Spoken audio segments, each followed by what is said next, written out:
이사야서 14장 1절부터 11절까지 보겠습니다. 여호와께서 야곱을 긍휼히 여기시며 이스라엘을 다시 택하여 그들의 땅에 두시리니 나그네 된 자가 야곱 족속과 연합하여 그들에게 예속될 것이며 민족들이 그들을 데리고 그들의 본토에 돌아오니 이스라엘 족속이 여호와의 땅에서 그들을 얻어 노비로 삼겠고 전에 자기로 사잡았던 자기를 압제하던 자들을 주관하리라. 여호와께서 너를 슬픔과 곤고와 및 내가 수고하는 고역에서 놓이시고 안식을 주시는 날에 나는 바벨론 왕에 대하여 이 노래를 지어 이르기를 압제하던 자가 어찌 그리 그쳤으며 강포한 성이 어찌 그리 패하였는고 여호와께서 악인의 몽둥이와 통치자의 규를 꺾으셨도다. 그들이 분내어 여러 민족을 노아 열방을 억압하여도 그 억압을 막을 자가 없었다. 이제는 온 땅이 조용하고 평온하니 무리가 소리 높여 노래하는도다. 향나무와 레반의 백향목도 너로 말미암아 기뻐하여 이르기를 내가 넘어져 있은즉 몰라 우리를 베어버릴 자 없다 하는도다. 아래의 수울이 너로 말미암아 소동하여 내가 오는 것을 영접하되 그것이 세상의 모든 영물 너로 말미암아 움직이게 하며 열방의 모든 왕을 그들의 왕좌에서 일어서게 하므로 그들은 다 내게 말하여 이르기를 너도 우리같이 연약하게 되었느냐 너도 우리같이 연약하게 되었느냐 하리로다. 함께 읽습니다. 내 영화가 수월에 떨어졌으며 내 비파 소리까지로다. 구더기가 내 아래에 깔림이여 지렁이가 나를 덮었도다. 아멘. 오늘 본문 말씀을 가만히 읽어보면 우리가 어제 또 그제 나누었던 말씀의 결과로 바벨론이 멸망하고 난 다음에 이스라엘 백성들에게 일어난 변화를 다루고 있습니다. 고레스가 이제 바벨론을 정복하고 난 다음에 그 포로로 잡혔던 백성들이 자기 본토로 돌아가는 정책을 펼쳐서 그들을 돌아갈 수 있도록 기회를 주었습니다. 그 내용을 담고 있는 건데 지금 이 본문에 보면 이제 정확하게는 바벨론의 멸망으로 말미암아 이스라엘 백성들이죠. 유대인들이 다시 그 땅으로 돌아가는 회복의 역사가 나타날 것이다 라는 것을 말씀하고 있습니다. 오늘 본문 1절, 2절이 그 내용을 집중하고 나머지 내용들은 쭉 그 과정 또 결과들을 시적인 표현으로 드러내고 있는데요. 이스라엘 백성들이 하나님의 긍휼을 입어서 본문에 보면 야곱을 또 1절에 이스라엘을 이렇게 두 번을 얘기하는데 야곱과 이스라엘은 결국은 같은 표현입니다. 그들을 다시 택하다. 그리고 그들을 땅에 두시고 결국에 2절에 보면 그들을 본토로 돌아오게 하시겠다라고 성경은 말씀합니다. 결국 이스라엘 백성이 어떤 백성입니까? 하나님은 이 모세에게 바로 앞에 가서 이스라엘을 소개할 때 그들은 내가 택한 아들이라 내 장자다 이렇게 말하라고 말씀을 하셨더랬습니다. 그래서 이스라엘 백성들은 하나님께서 택한 하나님의 백성이죠.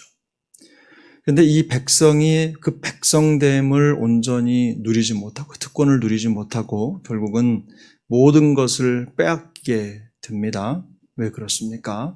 바로 죄 때문이죠. 죄로 말미암아 이스라엘 백성들은 하나님의 백성으로서 받을 수 있는 모든 특권을 내려놓게 됩니다. 그리고는 오히려 특권이 아니라 이제 죄의 속박으로 이방인의 포로가 된 모습으로 살게 되는데요. 죄가 참 무서운 이유가 거기에 있습니다. 성경은 욕심이 잉태한즉 죄를 낳고 죄가 장성한즉 사망을 낳는다 이렇게 말씀을 하는데 어떤 모양의 죄든 그 죄가 우리 안에 들어오면 죄가 끊임없이 성장한다는 겁니다. 이 성장하는 죄는 그 성장 속도와 크기에 따라서 그 파괴력도 함께 성장합니다.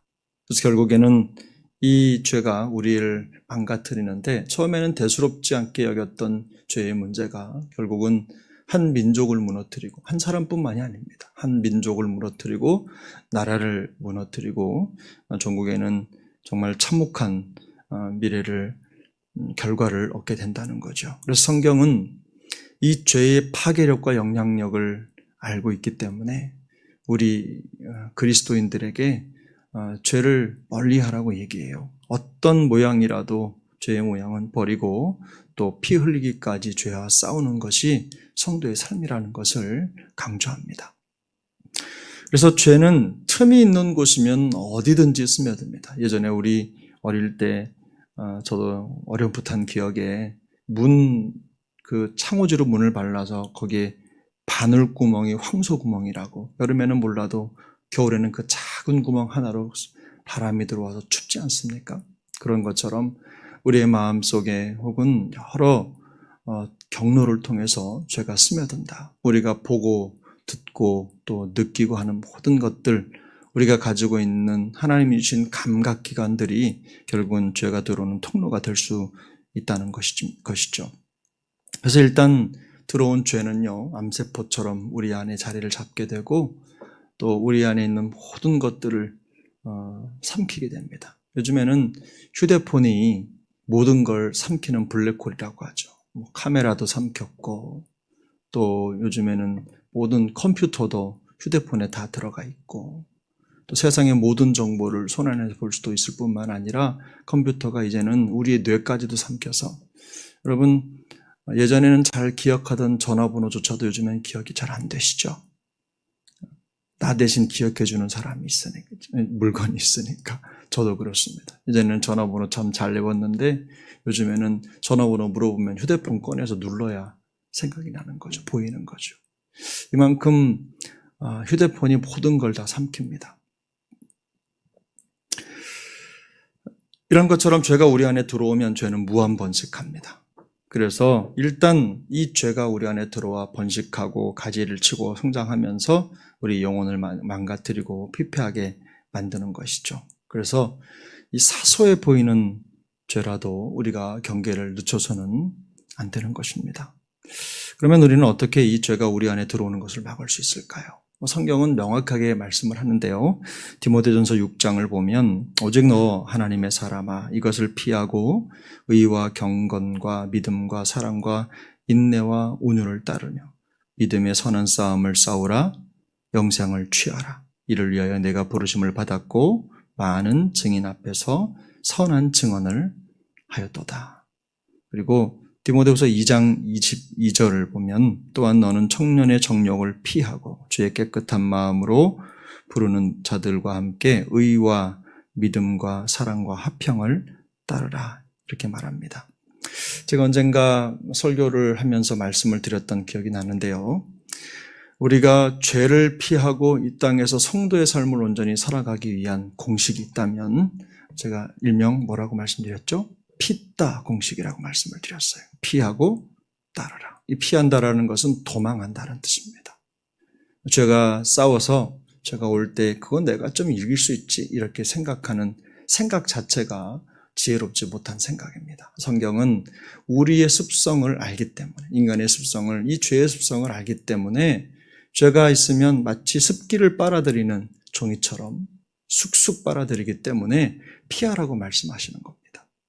또한 뿐만 아니라 의지적으로 또 매우 적극적으로 성경의 가르침을 따르는 것, 바로 그것이 우리가 죄를 방지하고 우리가 우리의 영혼이, 우리의 삶이 무너지는 것을 막을 수 있는 길임을 성경이 말씀하고 있습니다. 우리 사랑하는 영가족들이 모든 환경과 상황 속에서 이렇게 성경이 말씀하는 피따의 공식을 따라서 늘 영으로 승리하는 하나님의 백성들 되시기를 예수님의 이름으로 축복합니다. 또 한 가지 오늘 우리가 이 본문을 통해서 함께 나누고자 하는 것은요, 이스라엘 백성들을 회복시키시는 하나님입니다. 근데 우리가 이스라엘 백성들이 하나님의 은혜로 말미암아 다시 회복되고 그 땅으로 돌아가게 되는데 완전히 대반전의 역사가 나타나죠. 오늘 우리가 성경을 보면 이스라엘 백성들이 노비로 잡혀서 포로가 되었었는데 이제는 그들을 2절에 보면 노비로 삼고 자기들을 사로잡았던 자들을 사로잡고 자기들을 압제하던 자들을 주관한다. 이렇게 성경이 말씀합니다. 그리고 3절을 보면 슬픔과 곤고와 또 내가 수고하는 고역에서 도우시고 안식을 주시는 날이 다가온다 라고 말씀합니다. 엄청난 회복의 역사가 나타나는 거죠. 근데 우리 그리스도인들, 하나님의 백성들을 하나님은 절대로 무너지도록 내버려 두시는 분이 아니시라는 겁니다. 비록 죄로 말미암아 지금의 특권을 누리지 못할 수도 있지만 또 죄 때문에 우리가 하나님의 백성으로서 가질 수 있는 모든 상황과 또 성경이 말하는 행복한 시간들을 누리지 못하는 안타까운 일이 벌어질 수도 있지만 그러나 하나님은 우리가 죄 가운데 죽도록 버려두시는 분이 아니십니다. 하나님은 우리를 반드시 회복시키시는 하나님이신 줄 믿습니다. 근데 우리 성도는 반드시 하나님이 택하셔서 회복시키시는데 이 회복의 목적이 있어요. 하나님이 우리를 회복시키시는 목적이 무엇이겠습니까? 우리로 하여금 죄를 벗어나 행복한 삶을 살게 하시는 목적도 있지만요. 우리는 성도는요. 단순히 인생 성공을 위해 사는 존재들이 아니지 않습니까? 그래서 하나님이 우리를 버리지 아니하시고 죄에서 회복시키시고 우리를 새롭게 하시는 목적은 뭐냐면요. 우리를 통해서 그 일을 이루시는 하나님을 세상에 보여주시기 위함입니다. 그래서 성도는 세상에 하나님의 역사를 보여주는 창문이에요. 그래서 성도의 목표는 인생 성공이 아니라 하나님의 성공을 보여주는 창문이다. 바로 그것이 우리의 신앙 여정의 목표라는 것을 기억할 수 있기를 바랍니다. 여러분, 우리의 모습을 보고 세상은 하나님을 봅니다. 우리가 죄 가운데 넘어지는 과정을 보면 그들은 하나님을 멸시합니다. 그러므로 우리 그리스도인들이 더욱더 견고히 서서 믿음의 승리를 이루어야 되는 이유가 또 있는데 우리의 인생 성공이 목표로 우리 인생의 모든 과정을 거기에 두는 게 아니라 우리의 인생의 모든 과정을 회복시키실 하나님이 더 선명하게 드러나는 과정으로 하나님은 우리를 사용하신다라는 것을 꼭 기억하시고 여러분 이게 우리에게 주는 소망이 있죠. 지금 어려움도 있고 아픔도 있고 또 지금 내 인생이 이게 뭔가라는 생각이 들 수도 있지만 하나님이 우리를 결코 놓지 않으시기 때문에 우리 삶의 여정의 최종적 목표는 살아계신 하나님이 드러나시는 것이기 때문에 우리에겐 소망이 있습니다. 아픔이 있어도 소망이 있습니다. 왜냐하면 하나님이 우리를 그렇게 쓰시기로 작정하셨기 때문입니다. 그러므로 오늘 하루의 모든 여정 또 우리의 주어진 모든 삶의 여정이 의미가 있습니다. 하나님이 우리를 통해 이루실 일들을 기대하는 하루의 여정이 되시기를 바라고 인생의 모든 여정을 다 통틀어 셈을 내면 결국은 하나님의 역사만 남는다는 것을 기억하시고 오늘도 믿음으로 담대히 승리할 수 있기를 예수님의 이름으로 축복합니다. 기도하겠습니다. 은혜로우신 하나님 아버지 감사합니다. 환난 날에 우리를 복되게 하시고 하나님 환난과 고통 속에서 울며 고통하며 슬픔과 곤고 속에 쓰러지는 인생이 아니라 하나님의 회복의 역사를 주목하게 하시니 감사합니다.